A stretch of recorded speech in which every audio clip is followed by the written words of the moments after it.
எங்கள் மாவீரன் வீரப்பனுடைய வாரிசை பற்றி எங்கள் முருகானந்தன் வருத்தப்பட்டு சொன்னார். ஆம், எனக்கு கூட வருத்தம் தான். மாவீரனாக போற்றப்பட்டு மலைவாழ் மக்களால் கொண்டாடப்பட்டு எத்தனையோ கிராம மக்களத்தில் குடியான மக்களின் கோவல் தெய்வமாக காவல் அரணாக இருந்த நம்முடைய மாவீரன் வீரப்பனாருடைய உண்மையான வாரிசாக இருந்தால் அப்படி யாருக்காகவோ ஒரு பாலியல் பிரச்சனைக்காக காவல் நிலையத்தில் சென்று நீங்கள் சார்ந்த அந்த வீரப்பன் என்கிற மாவீரனுடைய தியாகத்தையே கொச்சைப்படுத்துகிற ரொம்ப வேதனைப்பட்ட நான். அக்கா முத்துலட்சுமி அவர்கள் பட்ட துன்பத்துக்கு துயரத்துக்கு யார் இடத்துக்கோ போய் உதவி கேட்டது, எவனும் உள்ள சேர்க்கவில்லை.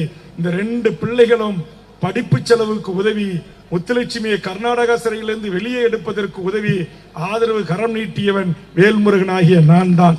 ஆனால் பாவம், இன்னைக்கு பல பேருக்கு நன்றினா எந்த ஊர்ல எத்தனை கிலோவுக்கு விற்கிதுன்றாங்க. முத்துலட்சுமியுடைய மகள்கள் உண்மையிலே இருக்கணும்னா யாருக்கிட்ட இருக்கணும்னா தமிழக வாழ்வுரிமை கட்சியில் இருக்கணும். அந்த நன்றிக்கு தான் முத்துலட்சுமியினுடைய நம்முடைய வீரப்பனாருடைய மனைவி முத்துலட்சுமி அக்கா நம்ம கூட இருக்கிறாங்க. அவங்கள கூட முறையா பணி செய்ய விடாம பல மன உளைச்சல்களை சிதைவுகளை உருவாக்குது.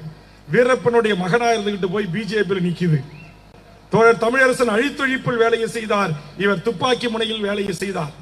ஆக அந்த அடிப்படையில் வாழ்ந்த அந்த குடும்பத்தின் பிள்ளைகள் இன்றைக்கு எப்படி போய் நிற்கிறார்கள் என்பது உண்மையிலேயே எனக்கு வேதனை அளிக்கிறது.